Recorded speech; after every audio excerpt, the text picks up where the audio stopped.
What if everything we've been taught about ancient North America is missing half the story? Long before European ships ever touched these shores, this land was home to civilizations whose secrets still baffle us today. Imagine stumbling upon an artifact so strange, so out of place that it rewrites history, or finding ruins that defy explanation, hidden in plain sight. That's the mystery of pre-Columbian North America, a world where the line between myth and reality blurs with every discovery. From eerie burial sites filled with objects that shouldn't exist to massive earthworks aligned with celestial precision, the clues left behind whisper of cultures far more advanced or far stranger than we ever imagined. Some of these finds are so puzzling that even experts can't agree on their purpose. Who built them, why, and what happened to the people who left these traces behind? These aren't just academic questions, they're gateways to a forgotten past, one that challenges what we thought we knew about this continent's earliest inhabitants. In this journey, we're uncovering 25 of the most bizarre and mind-bending discoveries from pre-Columbian North America, each one a piece of a puzzle we're still trying to solve. Some will make you question history, others might send a chill down your spine, but all of them reveal a truth we often overlook. The ancient world was far more mysterious, far more interconnected, and far more astonishing than our textbooks let on. So let's dig into these enigmas together, because the story waiting beneath the surface is stranger than fiction. Buried in the sandy soil of a Native American settlement in Maine, a tiny artifact sparked one of archaeology's fiercest debates. In 1957, excavators at the Goddard site, a prehistoric Wabanaki village, unearthed a silver coin no bigger than a fingernail. At first glance, it seemed unremarkable, just another colonial-era relic. But when experts cleaned away centuries of grime, the truth became undeniable. This was a Norse penny, minted in Norway between 1065 and 1080, nearly 400 years before Columbus set sail. How did a Viking-era coin end up in a 12th century Native American site? The mystery only deepens when you consider the geography. The closest confirmed Norse settlement is Elance Oaks Meadows in Newfoundland, over 1,000 miles northeast of Maine. No other Viking artifacts have ever been found this far south, leaving historians torn. Some argue the coin arrived through indigenous trade networks, passed hand to hand over generations until it reached the Wabanaki. Others whisper of forgotten Norse expeditions along the New England coast, voyages lost to time. But skeptics point to glaring holes in the theory. The coin was found alone, with no other Norse objects nearby. Could it have been planted as a hoax or dropped centuries later by a collector? Even its condition raises questions. Unlike coins from Viking hoards in Europe, this one shows little wear, as if it barely circulated before being buried. The Maine Penny remains a tantalizing outlier, a whisper of transatlantic contact that defies easy explanation. Whether it's proof of Vikings venturing farther than we thought or just a bizarre historical accident, one thing is certain: this unassuming silver disc challenges everything we thought we knew about who reached America first. Deep in a Cherokee burial mound in eastern Tennessee, workers excavating a grave in 1889 made a discovery that would ignite controversy for over a century. Known as the Bat Creek Stone, this small slab of sandstone bore strange markings, inscriptions that seemed utterly out of place. At first glance, researchers assumed it was Cherokee writing, but decades later, a shocking reinterpretation emerged. The symbols weren't Native American at all. They bore an uncanny resemblance to ancient Paleo-Hebrew script, with one phrase seeming to spell out "for Judah" or "for Judea." If genuine, this stone could rewrite history. Dating to between 32 and 769 AD, it would imply Hebrew presence or influence in ancient North America centuries before Columbus, echoing fringe theories about lost tribes of Israel or pre-Columbian transatlantic voyages. But the Bat Creek Stone story is anything but straightforward. skeptics point to the excavation's questionable circumstances. The dig was led by John Emmett, a field assistant with a troubled history of unreliable work, and some suspect the stone might have been planted either as a hoax or as an attempt to secure funding by fabricating a sensational find. Even the script's translation is disputed. While some scholars insist the letters match known Paleo-Hebrew characters, others argue the markings are ambiguous or even random scratches. Compounding the mystery, similar inscribed stones have turned up across the eastern U.S., often tied to 19th century enthusiasm for proof of biblical lost civilizations in America, a trend that casts doubt on the Bat Creek stone's legitimacy. Yet, defenders of the artifact highlight curious details. The stone was found beneath a skull in a burial mound, surrounded by other genuine prehistoric objects, making intentional placement plausible. Advanced imaging techniques in 2015 revealed previously unseen markings, reigniting debates. Could this be evidence of fleeting ancient contact or just an elaborate 19th century ruse? The Bat Creek stone remains an enigma, a puzzle piece that refuses to fit neatly into any historical narrative. Whether it's a smoking gun for pre-Columbian transatlantic journeys or a fascinating archaeological hoax, it forces us to ask how many other overlooked artifacts might be hiding in plain sight, waiting to upend our understanding of the past. In the late 19th century, Michigan became ground zero for one of the most audacious archaeological hoaxes in history. It started with a simple shovel. In 1885, a farmhand named James Scotford claimed to have unearthed strange clay tablets near Detroit, each covered in cryptic symbols resembling an unknown ancient script. Word spread quickly, and soon dozens, then hundreds of similar artifacts surfaced across the state. Cups, pipes, and plaques adorned with bizarre hieroglyphics, some depicting what looked like biblical scenes or Middle Eastern deities. The so-called Michigan Relics were tantalizing. If authentic, they suggested an ancient civilization with transatlantic ties had once thrived in the Great Lakes region. Academics initially took the bait. Renowned scholars wrote papers analyzing the inscriptions, linking them to everything from Egyptian to Phoenician writing systems. The artifacts even found their way into museum collections, treated as genuine prehistoric treasures, but cracks in the story soon appeared. The symbols were a chaotic mix of real ancient scripts and outright gibberish. Some tablets featured laughable anachronisms, like depictions of animals never native to North America. The man at the center of it all, James Scotford, turned out to be a known forger with a knack for theatrics. Witnesses reported seeing him discover relics in freshly turned soil conveniently after heavy rains erased evidence of tampering.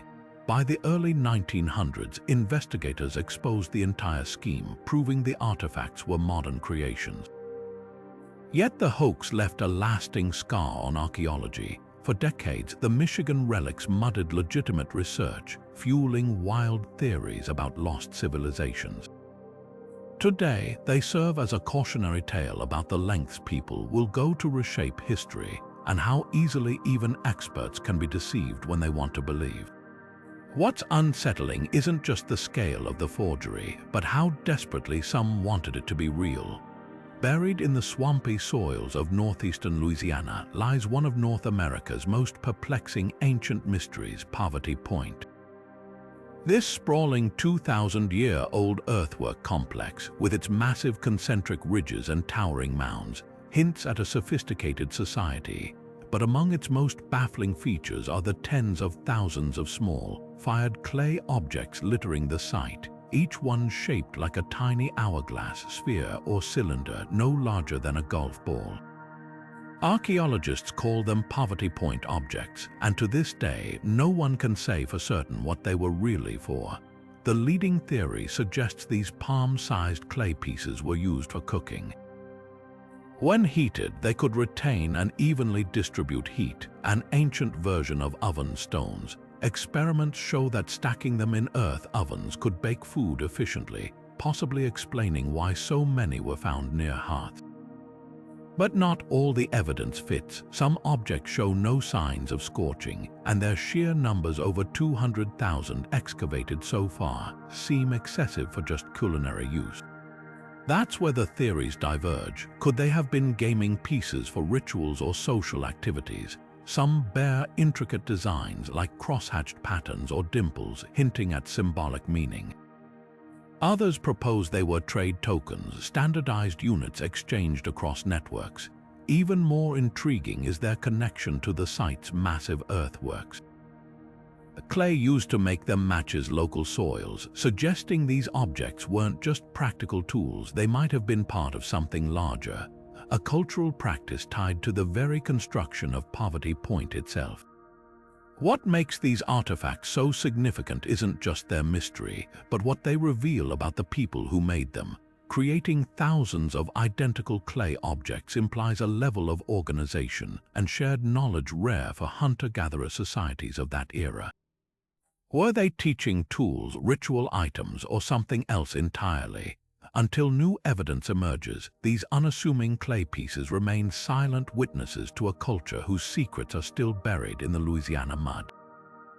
In the quiet farmlands of western Minnesota, a farmer named Olaf Oman made a discovery in 1898 that would ignite a firestorm in the world of archaeology. While clearing trees on his property, his blade struck something hard, a 200-pound slab of greywacke stone tangled in the roots of an aspen tree. When he brushed away the dirt, strange markings emerged, carved lines that looked unmistakably like Norse runes. This was the Kensington Runestone, and its inscription told a story that, if true, would rewrite history. The runes spoke of a Norse expedition gone horribly wrong. Dated to 1362, the text described 30 Scandinavian explorers traveling inland from Vinland, the Viking name for North America, only to meet a grisly fate. 10 men were said to have been killed by savages near a lake, while the rest camped by their ships. Could this be evidence that Vikings pushed hundreds of miles inland, decades after their known settlements in Newfoundland? The implications were staggering, but almost immediately scholars split into warring camps. Linguists pointed to oddities in the runes, noting mixed dialects and grammatical quirks that didn't match known 14th century Norse. Some characters appeared more modern, even resembling 19th century Scandinavian handwriting. The stone's defenders argued that isolation could explain linguistic drift, while skeptics accused Oman, a Swedish immigrant, of carving it himself. Archaeology offered no clear answers. No other Viking artifacts have ever been found in Minnesota, and the stone's discovery lacked proper documentation. Yet curious details kept the debate alive. Geological analysis in the 1970s suggested the carvings could indeed be centuries old, their weathering consistent with long burial. And the aspen roots clinging to the stone. Tree ring studies showed the tree was at least 70 years old when felled, making a late 19th century hoax less plausible. Perhaps most intriguing are the geographical clues in the inscription. The text mentions lakes and rivers that align surprisingly well with Minnesota's waterways, details a farmer in the 1890s might not have known. Could Norse explorers really have ventured this far inland, following trade routes or fleeing conflict? The Kensington Runestone remains one of North America's most hotly contested artifacts. It's either a tantalizing glimpse of forgotten Viking explorers or an elaborate hoax that fooled generations. Either way, it forces us to ask how many other stones, buried or dismissed, might hold secrets we're not ready to accept. Beneath the rich soil of Ohio's ancient mounds, a set of peculiar artifacts emerged in the mid-19th century, sparking a debate that still simmers today. Known as the Newark Holy Stones, these objects carved with what appeared to be Hebrew inscriptions seemed to offer startling evidence of pre-Columbian contact between Native Americans and ancient Israelites. The first stone, discovered in 1860 by a group of workers digging near Newark, Ohio, bore a single word, holy, Soon after, a second, more elaborate artifact surfaced, a small sandstone box with a lid, its surface covered in cryptic Hebrew-like characters. To many at the time, this wasn't just an archaeological curiosity.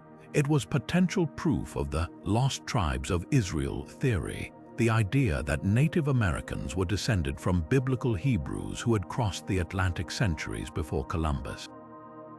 The timing of the discovery couldn't have been more charged. The 19th century was a golden age for fringe archaeological theories, with many eager to find connections between the Americas and the ancient Near East. The Holy Stones fed directly into this fascination, championed by figures like Reverend John W. McCarty, who argued they validated missionary efforts to reclaim Native Americans as long-lost brethren. But from the start, skeptics raised red flags. The Hebrew script on the stones was oddly modern, mixing characters from different eras in ways no authentic ancient inscription would. Even more damning, the carvings lacked the wear and weathering expected of artifacts buried for centuries. Archaeologists soon noticed other troubling details. The stones were found in a mound that had already been disturbed by earlier excavations, raising suspicions of planting. The workmen who uncovered them had ties to local proponents of the lost tribes theory, and one, David Wyrick, was later accused of forging similar artifacts. Yet, defenders of the stones pointed to their intricate craftsmanship, arguing that a 19th century farmer wouldn't have the expertise to replicate Hebrew script so precisely. The debate took a strange turn in 2017, when a team of researchers using advanced scanning technology claimed to detect previously unnoticed markings on one of the stones, reigniting interest.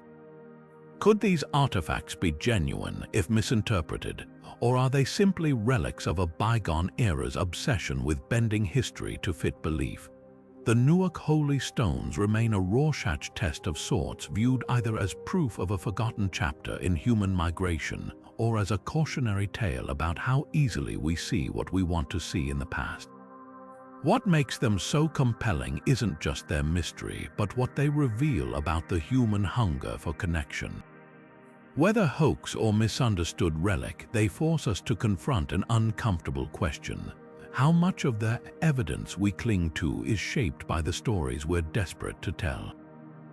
Buried beneath layers of volcanic ash near Toluca, Mexico, a terracotta artifact turned the conventional timeline of transatlantic contact upside down. In 1933, archaeologists excavating a pre-Columbian burial site at Calixtlahuaca uncovered something astonishing: a small, finely crafted terracotta head with unmistakable Roman features. The sculpted beard, hairstyle, and facial structure bore no resemblance to Mesoamerican art. Instead, it looked like it belonged in a Mediterranean villa from the height of the Roman Empire. Dating only deepened the mystery. The head was found beneath an undisturbed layer of volcanic debris, linked to an eruption between 1476 and 1510, placing it firmly in pre-Columbian times. Subsequent thermoluminescence testing in the 1990s suggested it could be as old as 200 BC to 600 AD, centuries before any known European contact with the Americas. So how did a Roman artifact end up in central Mexico? Theories range from the plausible to the extraordinary. Some scholars argue it arrived via a Roman ship blown off course, citing evidence that ancient vessels could survive Atlantic crossings.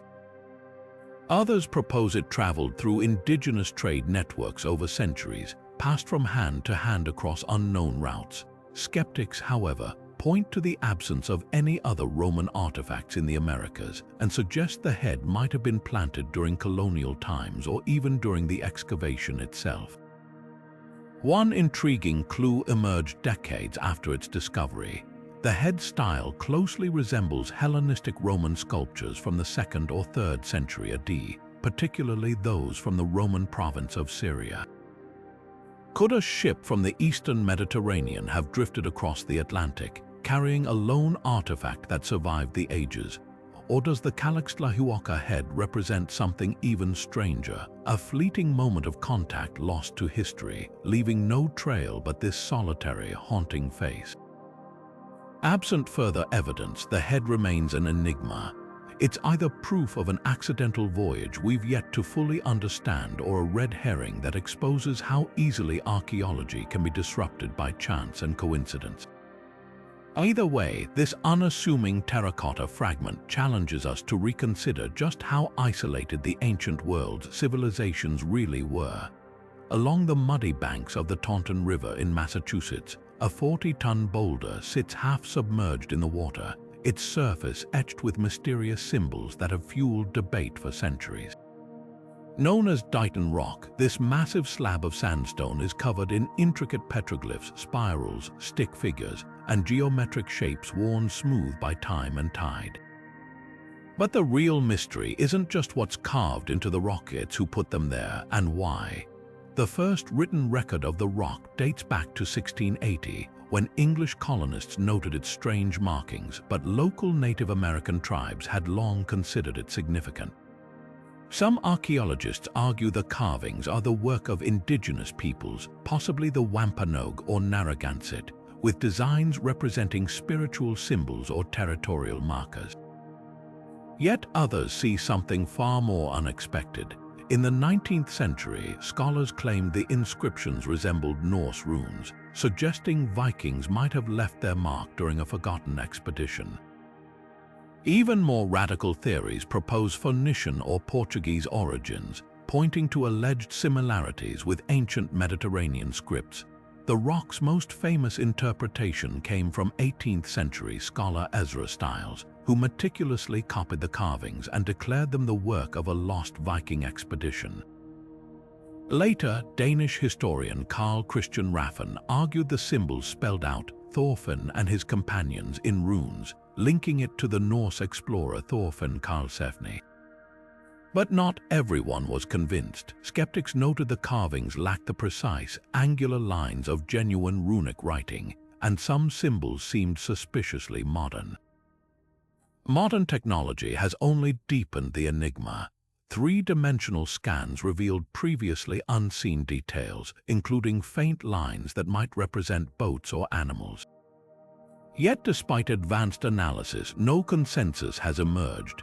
Part of the problem is the rock's long history of tampering. Early attempts to make plaster casts damaged the surface, and souvenir hunters have chipped away at it for decades. What makes Dighton Rock so compelling is its stubborn refusal to fit neatly into any narrative.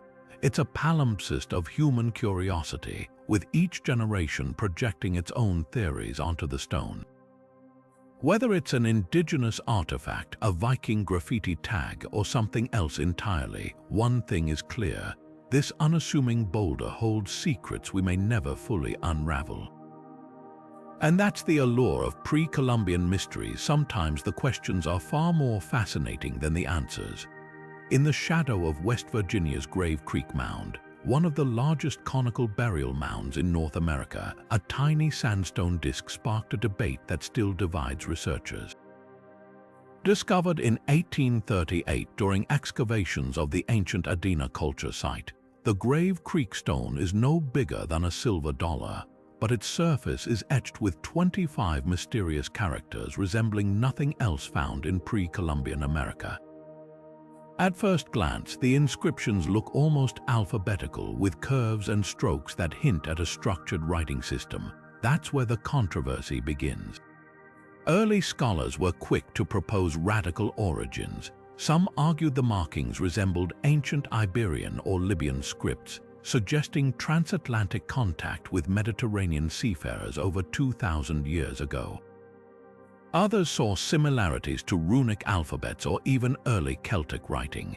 If authentic, the stone could imply that European or North African voyagers reached the Americas long before the Vikings, or that indigenous cultures developed writing systems far earlier than previously believed. But skepticism followed just as swiftly. Critics noted the stone appeared suspiciously polished for an object supposedly buried for centuries, and the symbols lacked the weathering expected of genuine ancient carvings. The timing of its discovery raised eyebrows too. The 1830s and 40s were a golden age for American archaeological hoaxes, with public fascination fueling a market for proof of lost civilizations.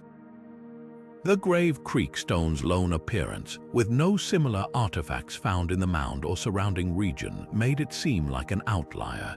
Even its initial documentation was muddled. The excavator, a local schoolteacher named Abelard Tomlinson, had no formal training, and some accounts suggest the stone might have been planted to attract attention and funding for the dig. Modern analyzers haven't settled the debate. Linguists point out that the script doesn't cleanly match any known ancient writing system, though it bears passing resemblances to several. The stone's defenders argue that absence of evidence isn't evidence of absence. Just because we haven't found other examples doesn't mean they didn't exist. They highlight the Adena culture's sophisticated earthworks as proof of complex societal organization, capable of developing or adopting symbolic communication. What makes the Grave Creek stone so tantalizing isn't just its cryptic message, but the questions it forces us to confront. If it's genuine, why was it found in isolation? If it's a hoax, why craft something so deliberately ambiguous? This unassuming disc embodies the tension at the heart of pre-Columbian archaeology, our hunger for connection against the stubborn silence of the past. Whether artifact or artifice, it reminds us that history's most enduring mysteries are often the ones that refuse to be solved. In the dusty hills near Tucson, Arizona, a discovery in the late 19th century seemed to rewrite the history books until it unraveled into one of archaeology's most elaborate hoaxes. It started in 1924 when a man named Charles E. Mennier claimed to have stumbled upon a trove of bizarre lead artifacts buried in the desert: swords, crosses, and even a heart-shaped plaque, all inscribed with a jumble of Latin and Hebrew letters. The inscriptions told a wild tale of Roman Jewish explorers journeying to the American Southwest in the 8th or 9th century, led by a figure named Theodorus, who supposedly died in battle against local tribes. If real, these Tucson lead artifacts would have been the most explosive evidence yet of pre-Columbian transatlantic contact. The objects sparked instant controversy. Some scholars, swept up in the excitement, pointed to the Hebrew and Latin scripts as proof of medieval Semitic voyages reaching Arizona. The inscriptions referenced kings, battles, and even a colorless kingdom, a place name found nowhere else in historical records. But red flags emerged almost immediately.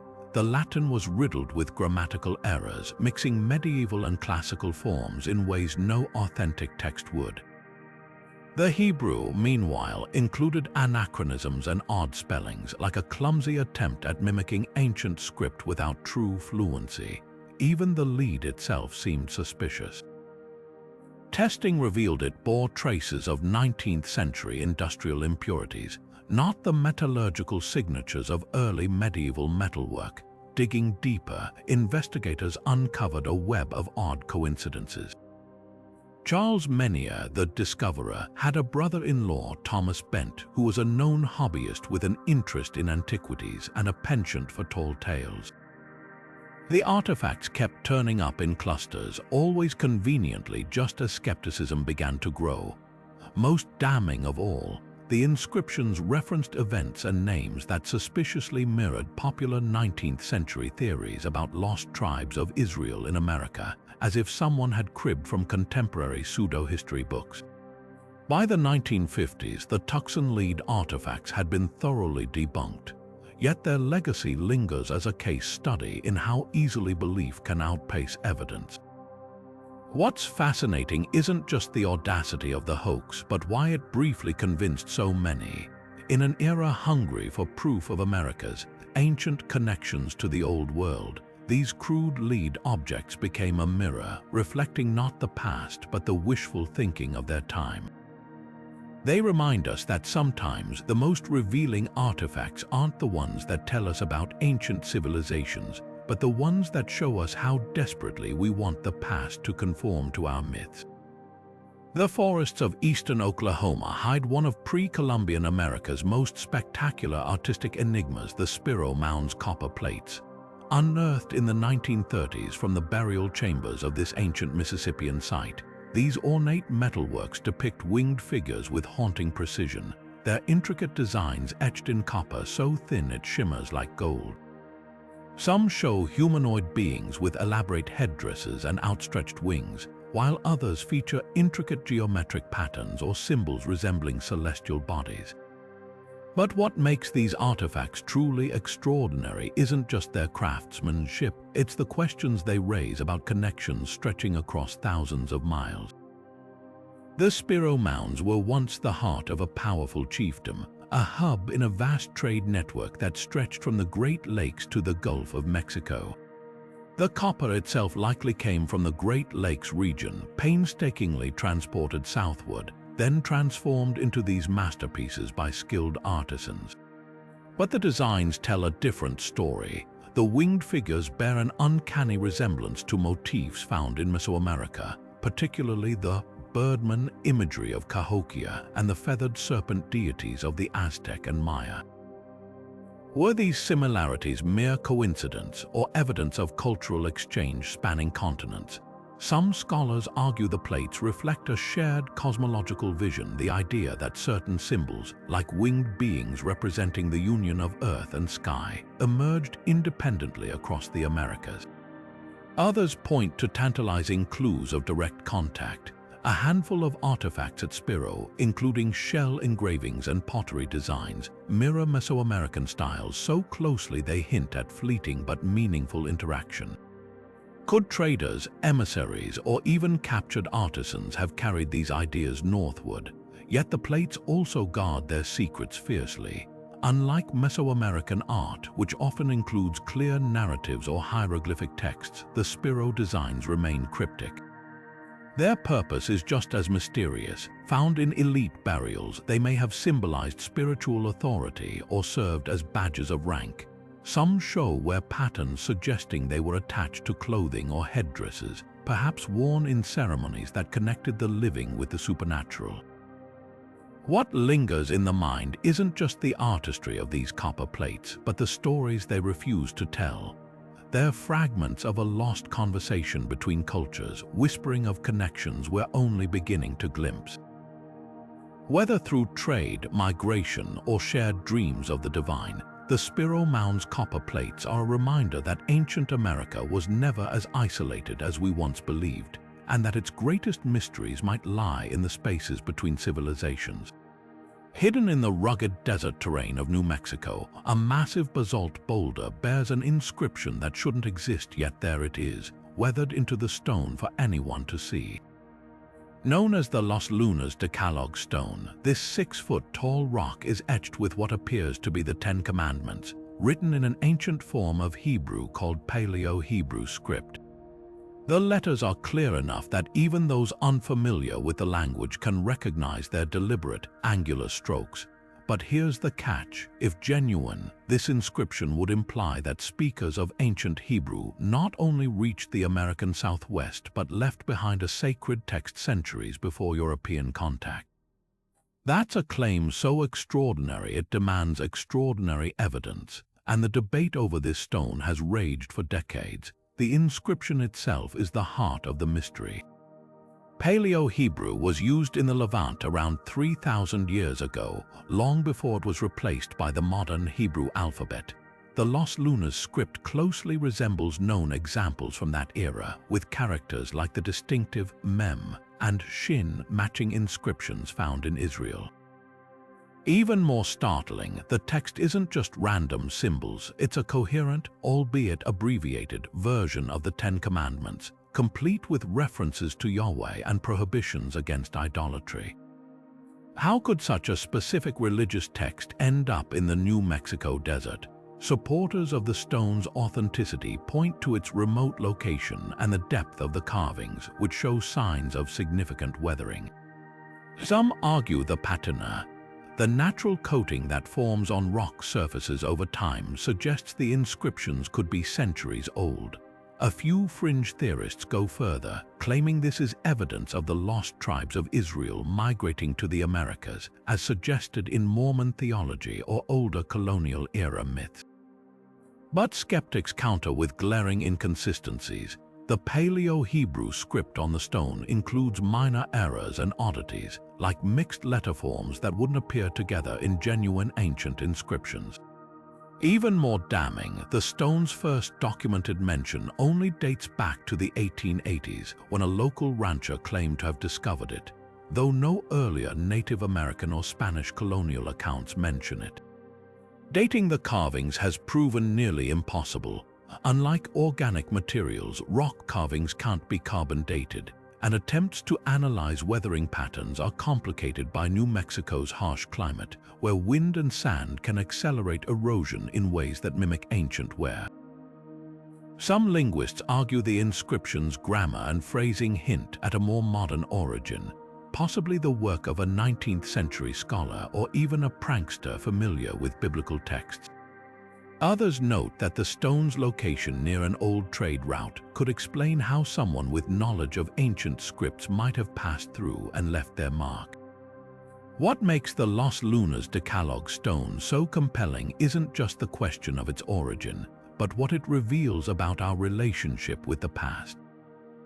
Whether it's an ancient relic or an elaborate hoax, it reflects a timeless human desire to find connections across time and space, to believe that the world's stories are more intertwined than they seem. And that, perhaps, is the real power of this enigmatic boulder, not in the answers it provides, but in the questions it forces us to ask about history, faith, and the fragile line between evidence and belief.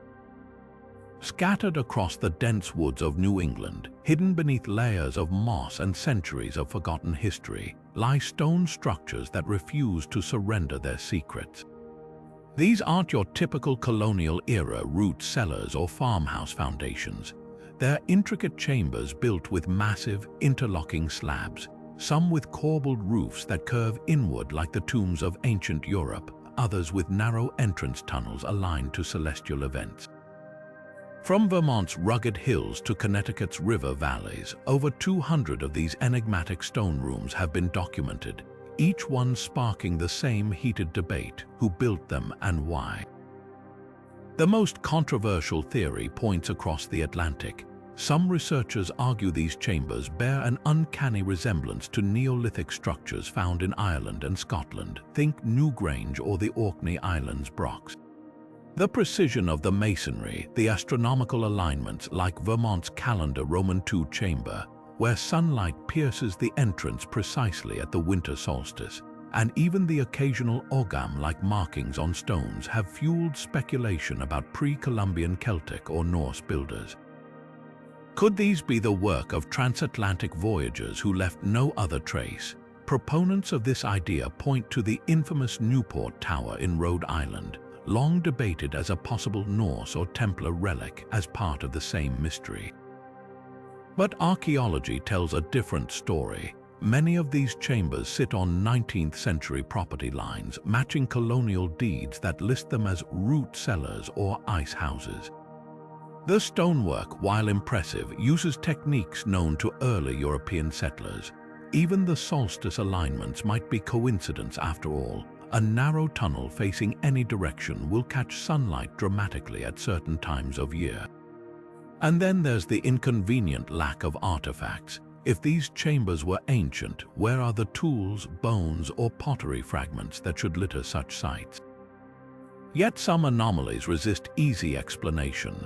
A few chambers contain stones carved with symbols resembling Bronze Age European petroglyphs, while others are situated near pre-Columbian Native American sites like vision quest locales or quarry pits. In Upton, Massachusetts, a chamber stands just miles from ancient Wampanoag burial grounds, its interior walls blackened by centuries of smoke, possibly from indigenous rituals adopted by later colonists.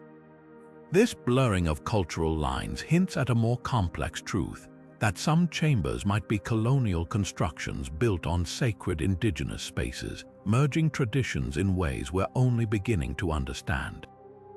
What makes these stone rooms so captivating isn't just their mystery, but what they reveal about how we interpret the past. For every enthusiast convinced they've found proof of Celtic Druids in New Hampshire, there's a farmer's ledger from 1850 listing the same structure as a potato storage pit.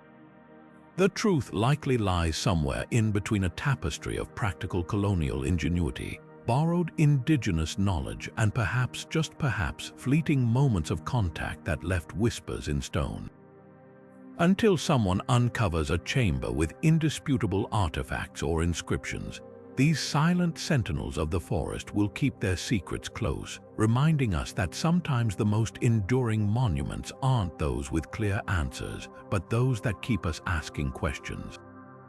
Tucked away in the quiet town of Upton, Massachusetts, a massive stone chamber lurks beneath the earth, its origins shrouded in centuries of debate.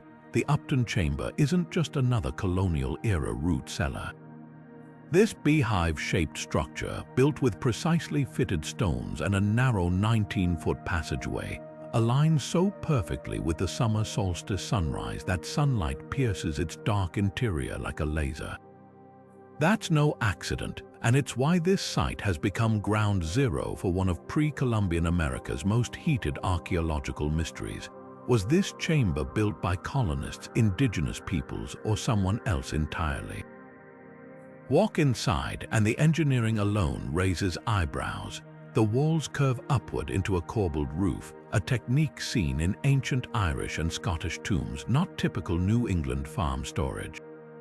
The entrance tunnel points precisely toward the solstice sunrise, a feature shared by Neolithic sites like Newgrange in Ireland. Even the chamber's size feels intentional, 20 feet in diameter, with acoustics that amplify whispers into eerie echoes. These details have led some researchers to argue the chamber predates European settlement, possibly built by indigenous peoples influenced by transatlantic contact or even by Celtic voyagers who crossed the ocean long before Columbus. But skeptics point to colonial records. The land where the chamber sits was owned by early settler John Farnham in the 1600s, and similar structures in New England were indeed used for food storage or ice houses. Yet there's a twist. Indigenous oral traditions in the region speak of sacred underground spaces used for vision quests, and the Wampanoag people historically built stone-lined pits for ceremonial purposes. Could the Upton Chamber be a rare fusion of cultures, a colonial structure repurposing an indigenous sacred site, or vice versa? The chamber's blackened interior walls hint at another clue. Spectral analysis revealed layers of soot from centuries of fires, far more than a root cellar would need. Some researchers believe these were ritual fires, possibly tied to solstice ceremonies. Even stranger, 19th-century accounts describe local farmers discovering the chamber already buried under layers of soil when they first stumbled upon it, as if it had been deliberately hidden. What makes the Upton Chamber so compelling isn't just its unanswered questions, but the way it defies simple categorization. It's either proof of forgotten pre-Columbian engineering, a colonial oddity with uncanny coincidences, or something in between, a silent witness to cultural exchange lost to time. Until new evidence emerges, this moss-covered enigma will keep challenging our assumptions about who shaped America's ancient landscape. Perched atop Mystery Hill in New Hampshire, a sprawling complex of stone walls, chambers, and oddly placed monoliths has ignited one of the most enduring debates in North American archaeology. Known as America's Stonehenge, this site stretches across 30 acres of rugged terrain, featuring everything from carved drainage channels to astronomically aligned slabs. Some of the stones weigh several tons, arranged in patterns that eerily mirror ancient European megalithic sites. At the center of it all stands a 4-5-ton sacrificial table, grooved with what appear to be channels for liquid runoff, a feature that early investigators claimed resembled Phoenician or Celtic ritual altars. The controversy begins with the site's alignment. Key stones line up with solstice and equinox sunrises, much like Stonehenge in England or Newgrange in Ireland. One slab, dubbed the astronomical viewing platform, perfectly frames the sunrise during the summer solstice, while another marks true north with uncanny precision.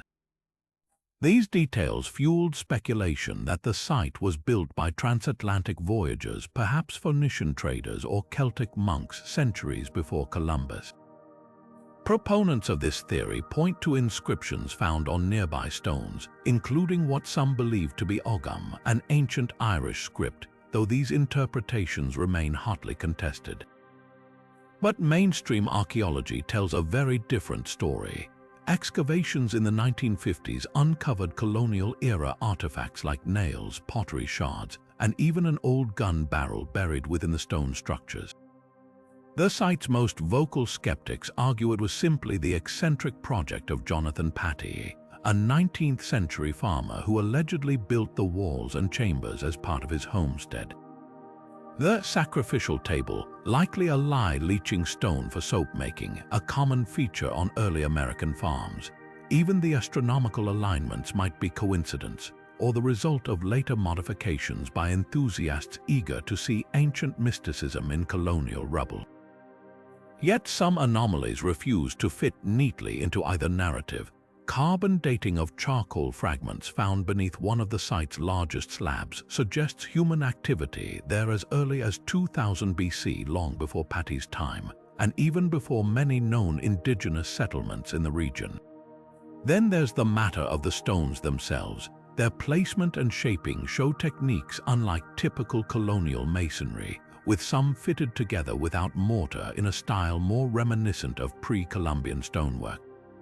What makes America's Stonehenge so fascinating isn't just the clash of theories, but what it reveals about how we interpret the past. For every researcher convinced they've found proof of Bronze Age visitors, there's a farmer's ledger or a rusted nail that whispers a simpler explanation. The truth may lie somewhere in between a colonial site built upon, or even inspired by, much older indigenous traditions, blending practical use with echoes of something older and stranger. Until someone uncovers irrefutable evidence, these moss-covered stones will keep their secrets, standing as silent witnesses to a mystery that may never be fully solved. Whether ancient ritual site or elaborate farmstead, one thing is certain: this patch of New Hampshire wilderness holds stories we've only begun to unravel. High in the rolling hills of North Carolina's Jackson County, a massive soapstone boulder lies half buried in the earth, its surface a labyrinth of ancient carvings that seem to pulse with hidden meaning. This is Judaculla rock, a 7,000-year-old canvas covered in over 1,500 petroglyph spirals, stick figures, and cryptic geometric shapes worn smooth by time. But what sets this rock apart isn't just its age or artistry. According to Cherokee oral tradition, these markings weren't made by human hands at all. They were the work of Judaculla, a towering, otherworldly giant who could leap mountains in a single stride and commanded the forces of nature. The legends say Judaculla used this stone as a hunting ground boundary marker, slashing its surface with his seven-fingered hand to stake his claim. To the Cherokee, it wasn't just a rock, it was a living record of the spirit world's intersection with theirs. Even today, elders warn against disturbing the site, believing Judaculla's power lingers in the grooves he carved. Modern archaeologists, however, see something equally fascinating: a potential map, calendar, or territorial marker left by the region's earliest inhabitants. Some symbols resemble celestial patterns, like constellations or solstice markers, while others might depict sacred landscapes or migration routes. One cluster of concentric circles could mirror the Pleiades star cluster, significant in Cherokee cosmology as the home of ancestral spirits. But decoding these carvings is like trying to read a language no one speaks anymore. The sheer density of overlapping glyphs suggests centuries of use, with each generation adding its own layer of meaning. Some figures appear to show stylized humans or animals, possibly recording hunts or battles. Others, like the prominent seven-fingered handprint, align eerily with Cherokee oral histories about Judaculla's supernatural traits. Then there are the meandering lines that crisscross the stone like rivers or trails, hinting at a practical function as a territorial map or ritual site. The rock's location adds another layer of intrigue. It sits near an ancient soapstone quarry and a major Native American trail, suggesting it might have been a waypoint or gathering place. Even the geology tells a story. Soapstone is soft enough to carve but durable enough to withstand millennia, making it the perfect medium for messages meant to endure. Yet despite centuries of study, no one can say for certain what Judaculla rock truly represents. Is it a sacred text, a celestial clock, or the lingering signature of a mythic giant? What makes this boulder so compelling isn't just the mystery of its symbols, but how it bridges myth and archaeology. Whether you see it as the handiwork of a supernatural being or an ingenious cultural artifact, Judaculla rock forces us to confront a tantalizing truth. Some ancient stories leave marks too deep for time to erase.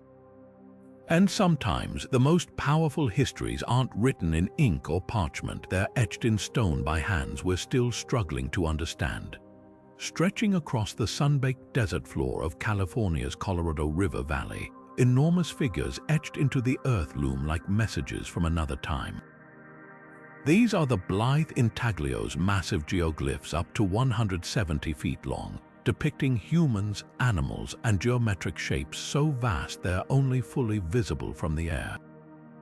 Scraped into the dark desert pavement to reveal lighter soil beneath, these striking designs have watched over the region for centuries, if not millennia, their creators long gone but their legacy etched indelibly into the land. The most astonishing of these figures is a humanoid form with outstretched arms, as if frozen mid-dance, alongside a serpentine shape that some interpret as a mountain lion or perhaps a mythical creature. Nearby, a spiral and a pair of concentric circles suggest celestial symbols, possibly mapping stars or solstice events.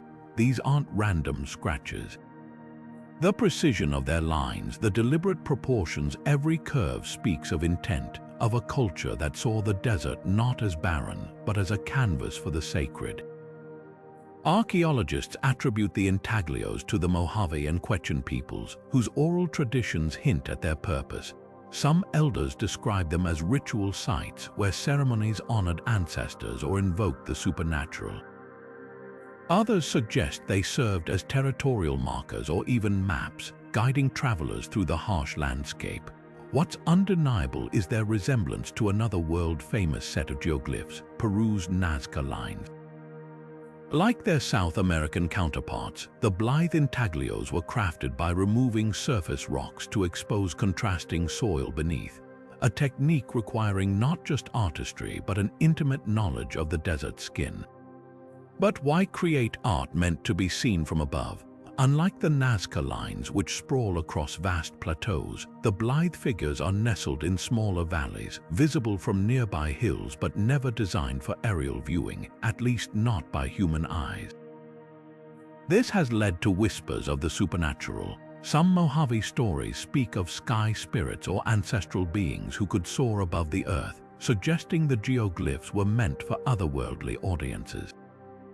Modern theories propose they might have been aligned with celestial events, their shapes mirroring constellations or solstice sun paths visible only at certain times of year.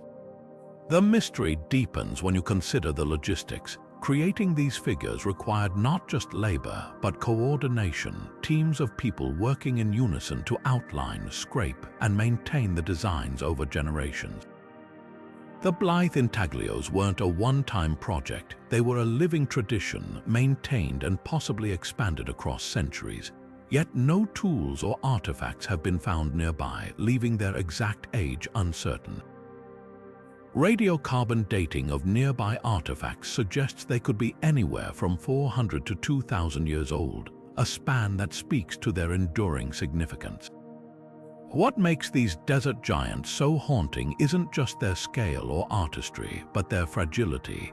Unprotected until the 1950s, the site suffered damage from off-road vehicles and vandalism before being designated an archaeological preserve. Today, they're a testament to resilience both of the geoglyphs themselves, surviving centuries of wind and sun, and of the cultures that forged them.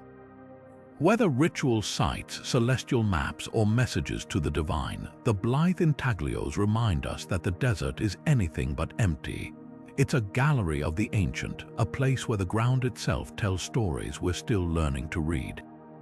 In the shadowy recesses of Huco Tanks, a labyrinth of caves and rock shelters in West Texas, archaeologists unearthed a collection of artifacts so peculiar they seemed plucked from another world. These were the Huco Tanks masquettes, tiny, exquisitely crafted clay faces, each no larger than a coin, depicting expressions ranging from serene to grotesque. Some bore the gaping mouths and almond eyes of Mesoamerican rain gods, while others curled into snarls reminiscent of underworld deities. Their discovery in the 1930s sent shockwaves through the archaeological community, for these weren't just random trinkets. They were a bridge between cultures, a whisper of connections stretching hundreds of miles across the desert. The masquettes date back to the Jornada Mogollon people, an enigmatic culture that thrived in the region between 500 and 1400 AD. Known for their intricate pottery and cliff dwellings, the Jornada Mogollon left few written clues about their beliefs, but these miniature masks speak volumes. Found carefully placed in crevices or buried in ritual caches, their purpose remains tantalizingly unclear. Some scholars argue they were personal amulets, worn or carried for protection, while others believe they adorned ritual staffs or ceremonial costumes. A few even suggest they served as offerings, left in caves considered portals to the spirit world. What's undeniable is their stylistic kinship to Mesoamerican art. The exaggerated features, protruding tongues, flared nostrils, and elaborate headdresses mirror depictions of Tlaloc, the Aztec rain god, and Xipe-Totec, the flayed lord associated with renewal. This resemblance isn't coincidental. Trade routes snaked across the desert, linking the Jornada Mogollon to civilizations like the Casas Grandes in northern Mexico, where Mesoamerican influences flourished. Shells from the Gulf of California and macaw feathers from Central America found at Huco Tanks prove these connections were real and frequent, yet the masquettes aren't mere imports. Their clay matches local sources, and their designs blend foreign motifs with distinctly southwestern flair. This fusion hints at something deeper than trade, a cultural exchange where ideas traveled as freely as goods. Perhaps Jornada Mogollon artisans adapted these symbols to local deities, or maybe travelers carried stories that inspired new interpretations. Either way, the masks reflect a world far more interconnected than we often assume. Even their discovery site adds layers to the mystery. Huco Tanks isn't just a cluster of caves, it's a sacred landscape, its walls adorned with centuries of rock art. The masquettes were often found near these pictographs, some of which depict masked figures dancing or rituals in progress. Were these tiny faces props in ceremonies reenacted on the cliffs above? Or guardians placed to watch over spaces where the physical and spiritual worlds blurred? Today, the Huco Tanks masquettes remain one of North America's most evocative archaeological puzzles. They're a reminder that borders are modern inventions, and that ancient peoples moved, traded, and shared ideas in ways we're only beginning to comprehend. Whether ritual objects, artistic experiments, or something stranger, these clay faces hold a gaze that spans centuries, inviting us to look closer and to wonder what other connections might lie hidden in the dust.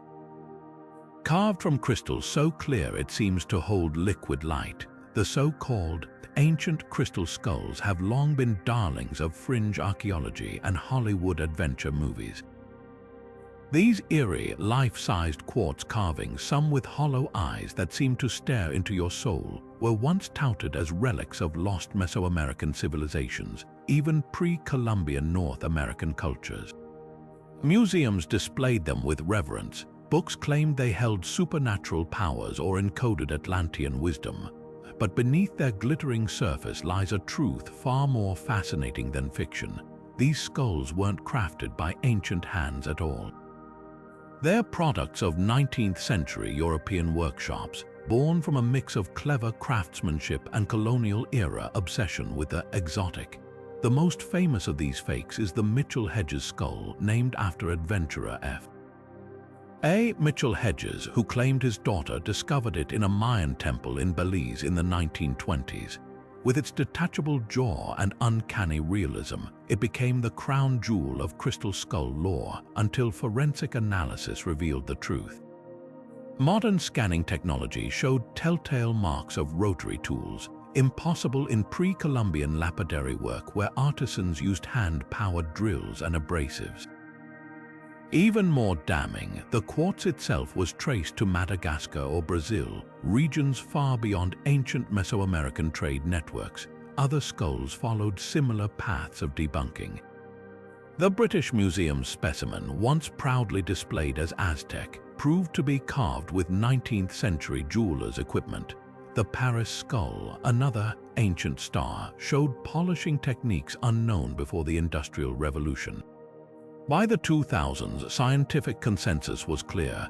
Every single crystal skull tested had been fabricated between the 1850s and 1950s, likely in Germany's Idar-Oberstein region, a hub for gem cutting where artisans catered to Europe's hunger for ancient curiosities. So why did these fakes endure for so long? The answer lies in the era that birthed them. The 19th century was a golden age for archaeological hoaxes, fueled by Western fascination with mysterious non-European cultures. Skulls, with their universal symbolism of mortality and mysticism, made perfect canvases for this exoticism. Collectors paid handsomely for relics, no questions asked. Museums, eager to attract crowds, turned blind eyes to red flags. Even today, the skull's legacy lingers in pop culture, from Indiana Jones films to New Age claims of psychic energies, testament to how powerfully a beautiful lie can capture the imagination. What's ironic is that real pre-Columbian crystal artifacts do exist, but they're nothing like these Hollywood-ready skulls. Ancient Mesoamericans carved small quartz beads, pendants, and figurines, often as burial offerings. The Aztecs and Maya associated crystal with purity and the underworld, but their lapidary work was delicate, symbolic, and never life-sized. The true artistry of these cultures deserves attention, not the manufactured mystique of European forgeries. The Crystal Skull saga is more than a cautionary tale about fake artifacts. It's a mirror reflecting our timeless desire to project fantasies onto the past, to believe in lost wisdom waiting to be rediscovered. And perhaps that's the real magic of these glittering deceptions, not the secrets they supposedly hold, but the way they reveal secrets about us. High above the Mississippi River's winding waters, clinging to the limestone bluffs of modern-day Illinois, a monstrous figure once stared down at travelers with unblinking eyes. This was the Piasa bird, a colossal petroglyph depicting a dragon-like creature with antlers, scales, and claws as long as a man's arm. First documented by French explorer Jacques Marquette in 1673, the original artwork was so striking that he described it in his journal with a mix of awe and dread, calling it as large as a calf with horns like a deer, red eyes, and a beard like a tiger's. Yet by the mid-19th century, quarrying and erosion had obliterated the ancient painting, leaving behind only sketches and the echoes of indigenous stories that refused to let the Piasa bird fade into obscurity. The creature's name comes from the Miami, Illinois language, roughly translating to the bird that devours men.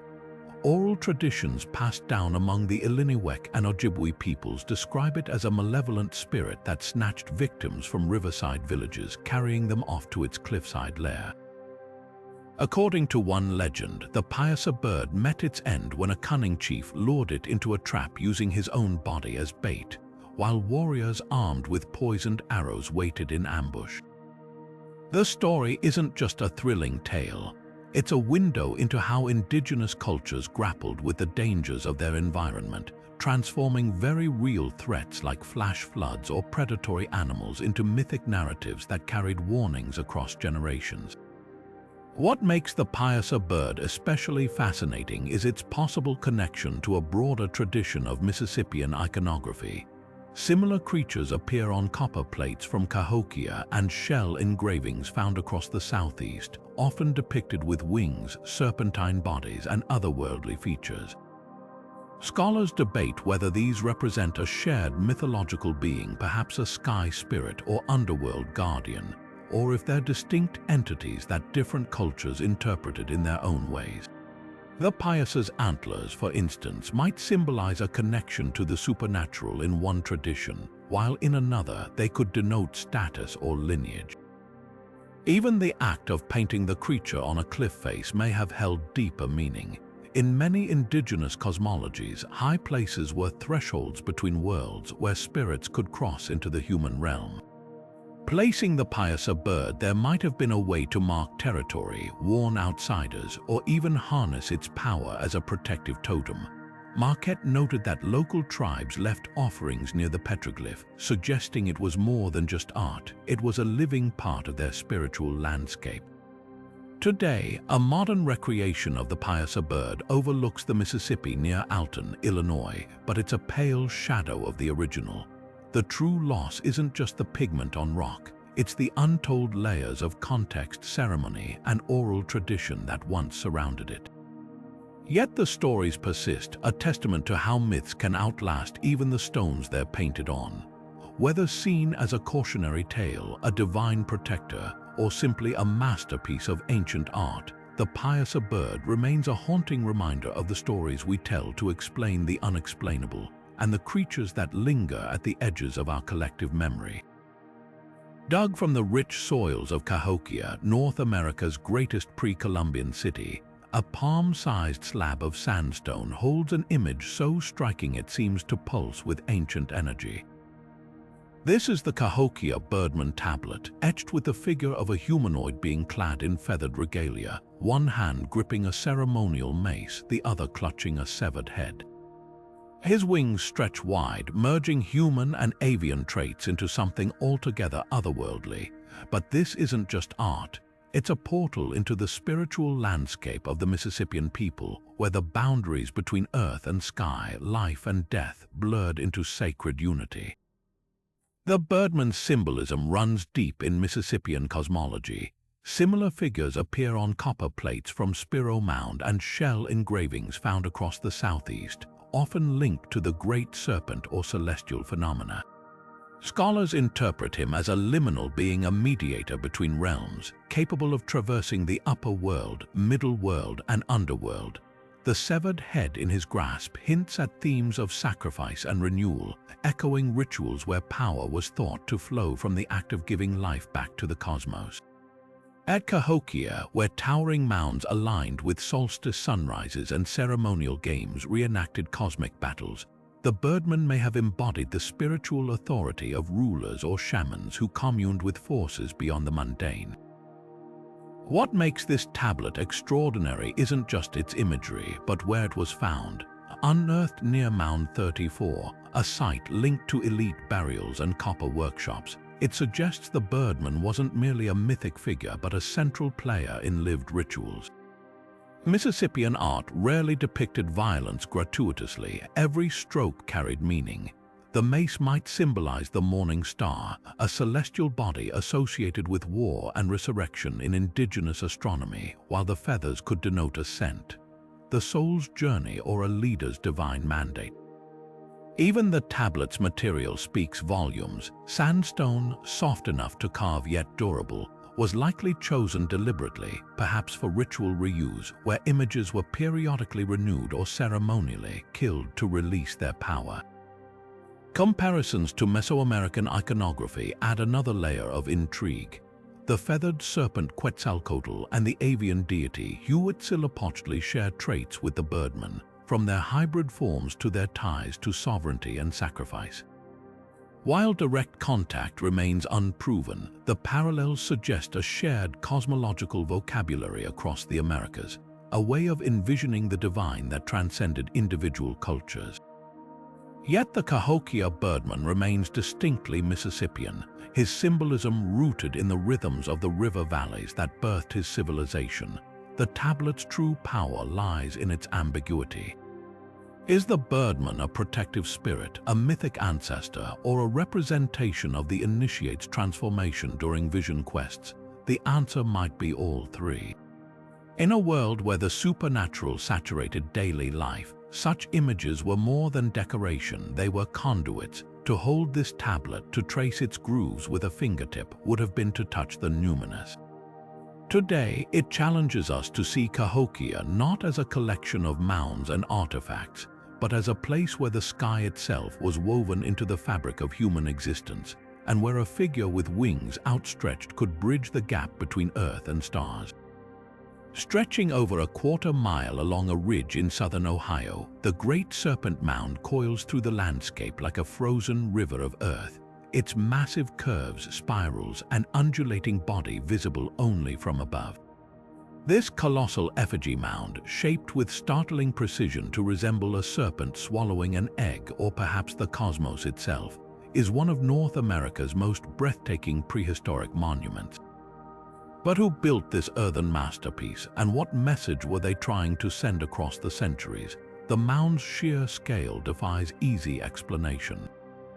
Built from layers of clay, ash, and stone, its body rises 4 to 5 feet high, with the head aligned to the summer solstice sunset and the coils possibly marking lunar standstill events, celestial phenomena that occur every 18.6 years.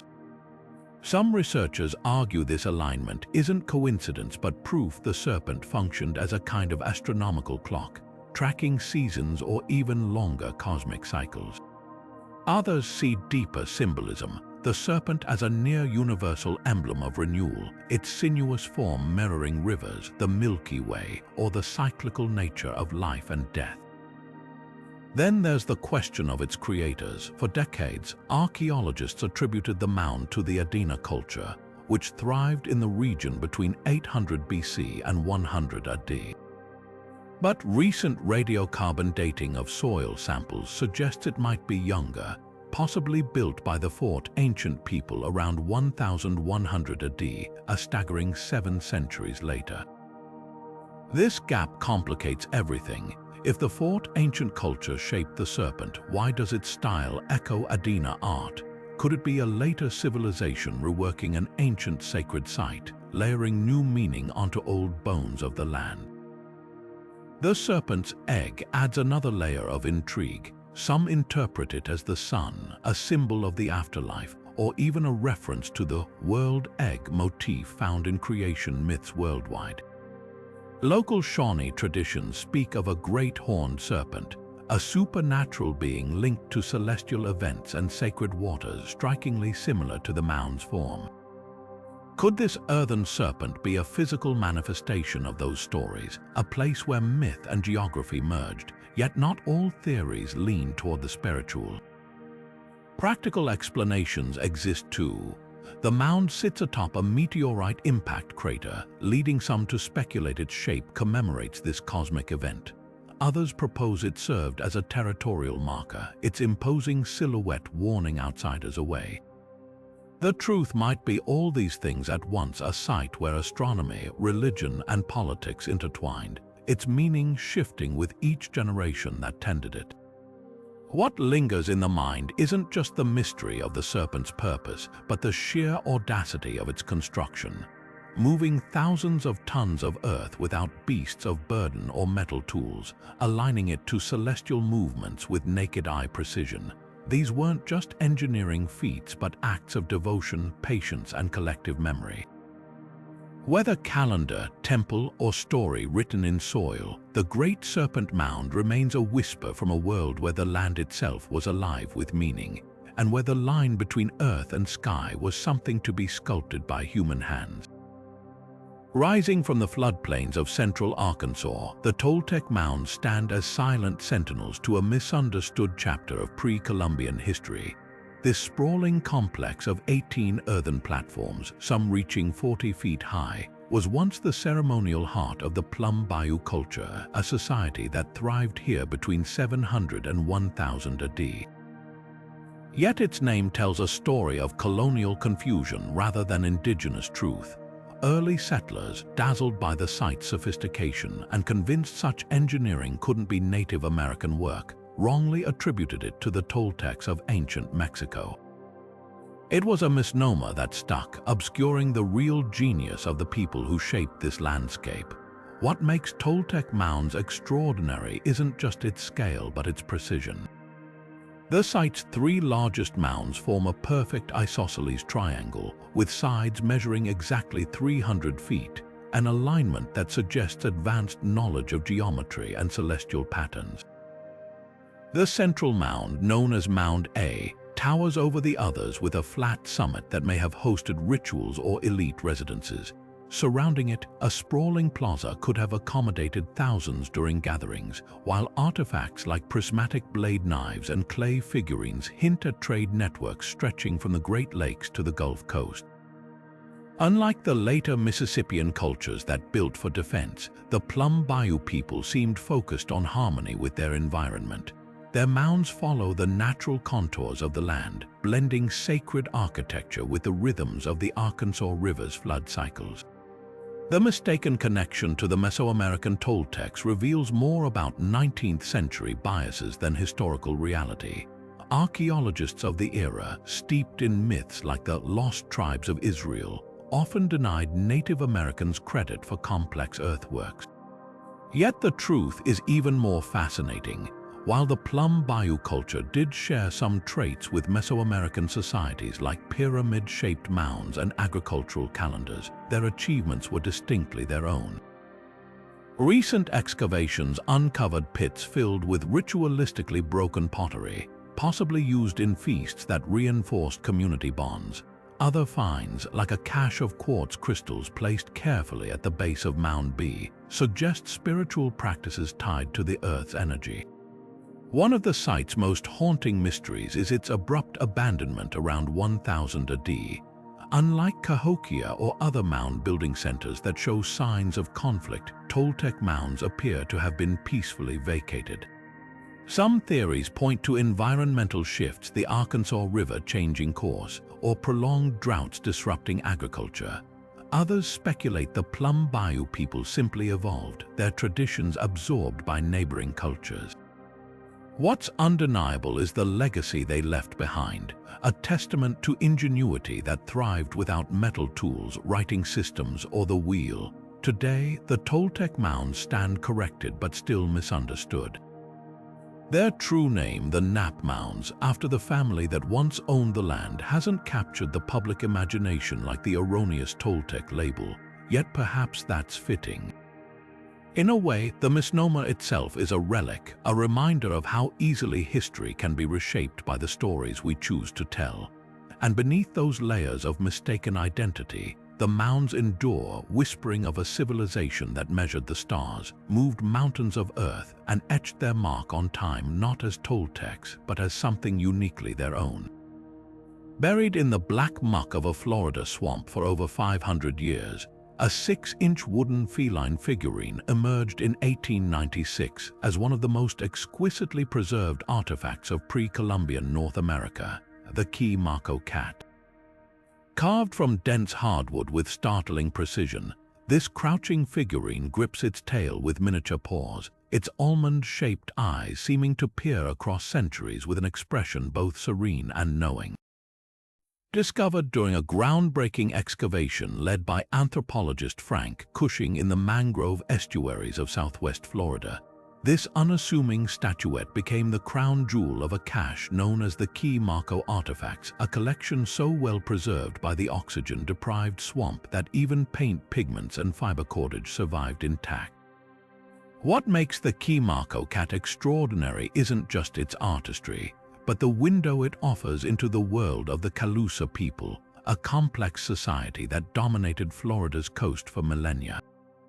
Unlike the agricultural mound builders of the Mississippian world, the Calusa were master fisher kings, engineering canals, shell mounds, and water courts to control their aquatic realm. The cat's sleek, stylized form hints at their artistic sophistication, no mere doodle, but a carefully proportioned sculpture with anatomical details like subtle ribbing along its spine and delicately incised whiskers. Some scholars believe it represents a panther, a creature woven deeply into southeastern indigenous cosmology as a symbol of power and liminality, capable of moving between worlds.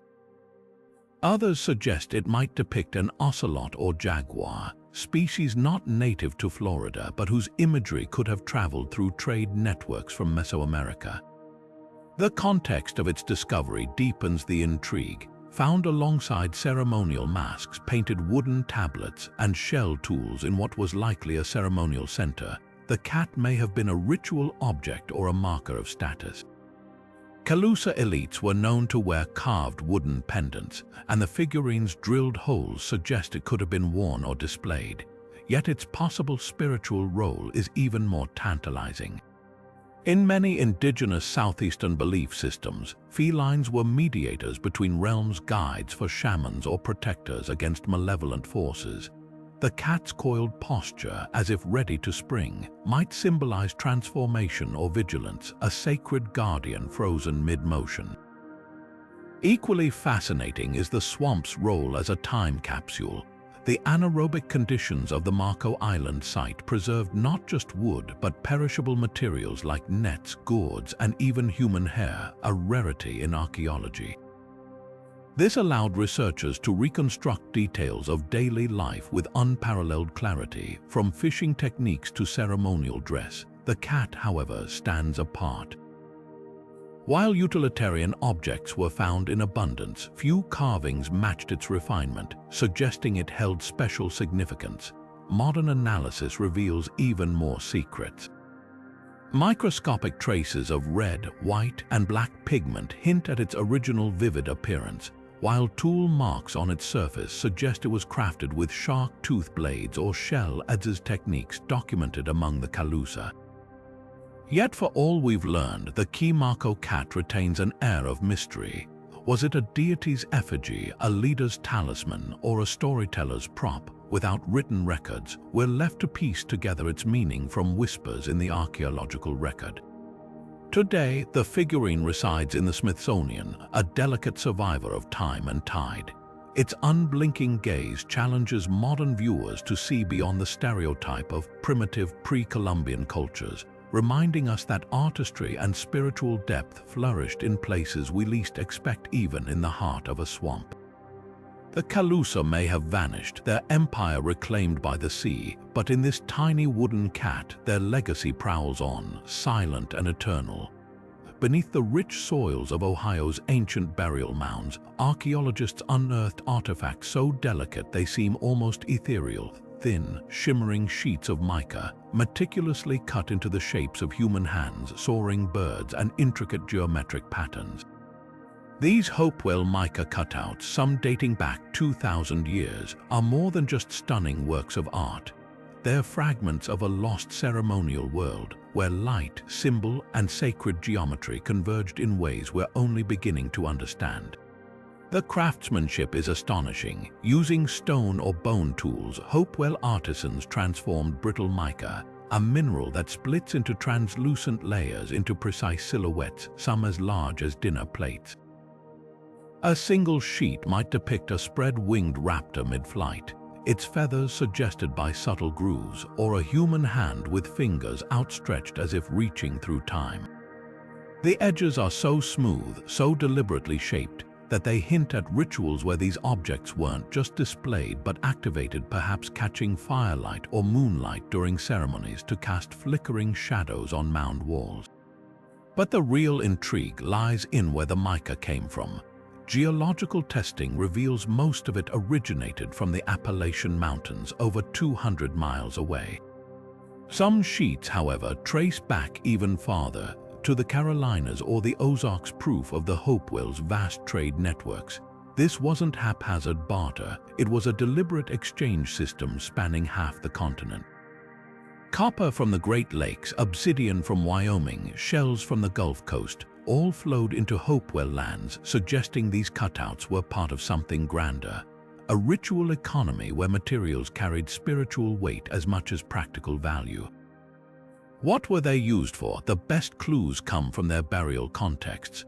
Many were found placed near the remains of high-status individuals, arranged in geometric patterns or clustered like offerings.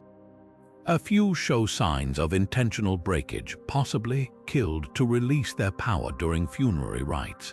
Ethnographic parallels from descendant cultures suggest mica's reflective quality might have symbolized a bridge between worlds, its glow mimicking sunlight on water or the shimmer of the spirit realm.